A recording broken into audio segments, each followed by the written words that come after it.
I'd really like to thank all of Freebird's subscribers.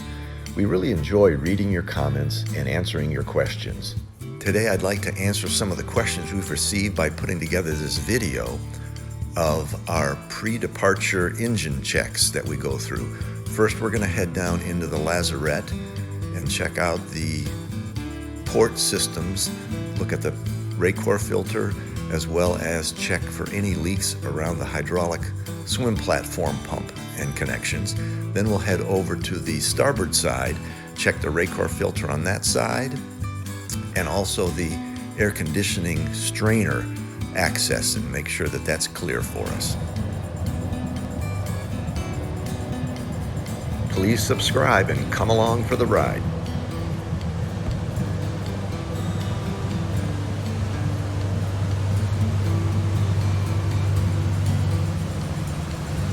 This is Freebird, and we are Ed and Maureen.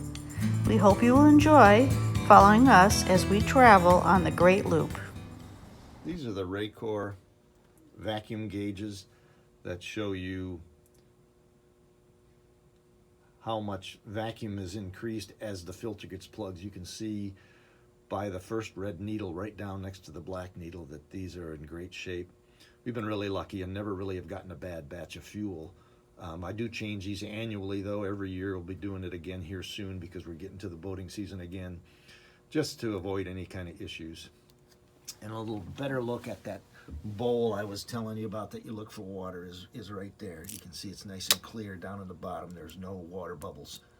All right, we're coming down in the engine room and walking between the tanks forward. There's a couple things that are unique to this boat that other boats might not have. This is a small DC panel down here, and I usually always give the sump pump a pull just to make sure that that baby's running, and I do hear it kick on.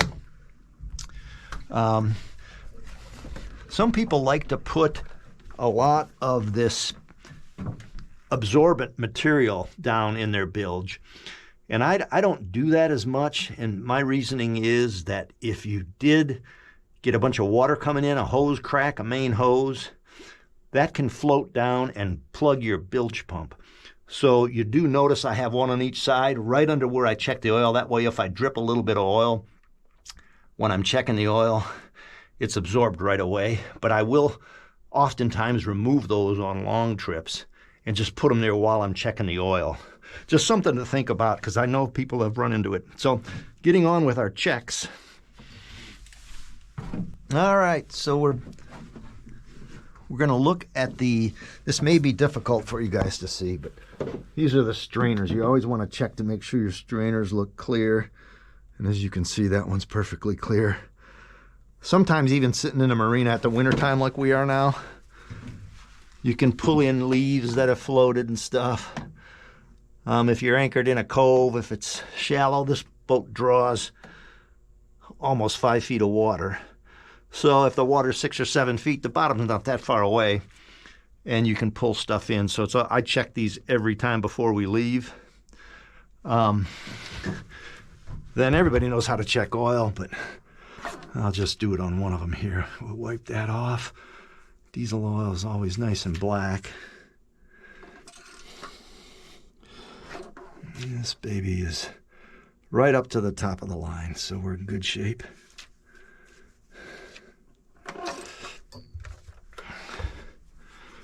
And then on this one, always wipe it off first.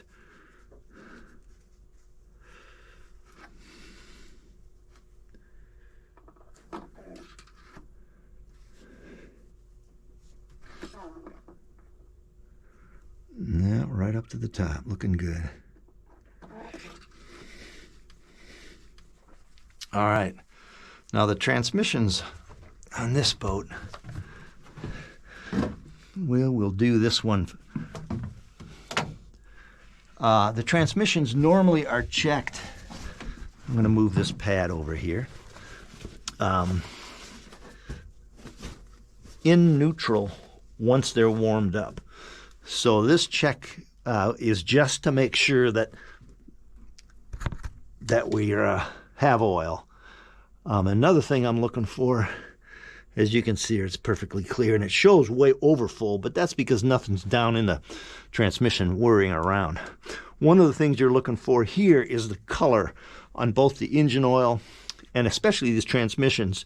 If it's milky at all, that means you might have trouble with your engine cooler, transmission cooler leaking, and you'll have water or antifreeze and oil mixed together in it, even just a slight leak. So you want to check this often too. Even though it's not like an engine, it doesn't burn oil, it stays nice and clean. But you're looking for a change in the color. This is the transmission cooler right here, and it's water cooled, or in this case antifreeze cooled. And so that's what you're looking for there, is this air color change. And then the other transmission is, dipstick is over here, and it's a little harder to get at this one. So I'm not going to check it because I've already kind of done this. This is just a little demo. The other thing we're going to do is, here is the generator. We're going to remove the sound box and do the generator oil check. While we're in here, we're also going to look at the antifreeze. We can see we're down pretty low. This baby's stone cold though, so I probably am going to want to put a little bit in that. I'm looking for the lines on it. I usually like to keep it, somewhere in the lower third. The dipstick on the generator's right here, and it's just the same procedure. You're looking for the color. It's nice and black, and there's no chocolate milkiness in it, so there's no leak. And it's almost up to the line there, so we're good. This little generator runs like a top. I love it.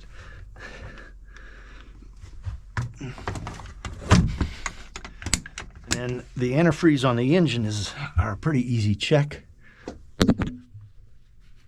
Sorry if I whacked the camera there. There's that little green indicator that you see there. That is like a floating bubble that, as long as you can see that green, that means your antifreeze is topped off. And maybe every once a week I'll remove this cap and take my phone and take a picture down in. I can't get my head in there, and just verify that, yep, there's green antifreeze in there. And on this side, it's right here.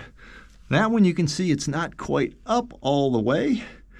So that one I'm going to pull that cap and check there. It's down just a touch, which means we maybe could use a Dixie cup full of antifreeze in this engine. Although I've never seen any leaking on it, but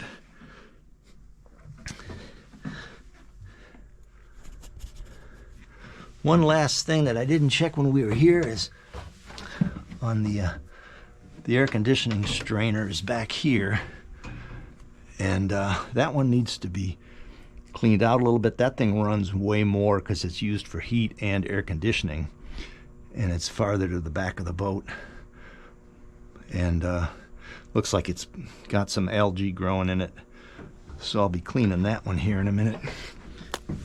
The generator strainer is another one we need to look at, and it's up here in the front. You can see that one is perfectly clear too. Something else that I do while I'm here is, you notice the belts on the front of these engines are here. I look around. You can't, they're protected under these covers, but I look for any black dust, and you can kind of feel them a little bit if you put your hands in, just to make sure that there isn't if you see dust, something's they're wearing. And it's a little bit of a pain to get these covers off, so I do that just like once a year. But there's no sign of any dust from the wearing belt, so I know they're in good shape. And I got spares along on all this simple stuff, so if you need a new belt, it's ready to go. I also look down in at the bilge pumps, and this one's perfectly dry around. Just the one in the far back usually is a little damp just from when you wash the boat, or if you're out in the rain. A little bit of water always collects in the back, but the front and the mid pumps are usually nice and dry. Hopefully that pre-departure engine check is helpful to you guys. I know it's specific to this boat, but basically, a good flashlight and a rag, and you just check your engine oil, transmission oil, check the strainers, double check your generator oil and the antifreeze on all the engines. And I talked about a little checking the belts for any dust down there. So it's basically the same principle on every boat, and it's something that we always do before we're taking off. And actually, even every day while we're traveling, I'll run down in the morning while the engine room is still cool and do that. And if we're leaving super early in the morning, maybe I'll do it the night before if the engine room is not too hot. That just takes care of everything, so we can get an early start and not down there in the pitch black. But we tend to sleep in and take our time when we travel and enjoy the trip, and don't do those early foggy morning starts too often. Please let us know if you have any comments or questions about anything you've seen. Be glad to offer any more information. Thanks.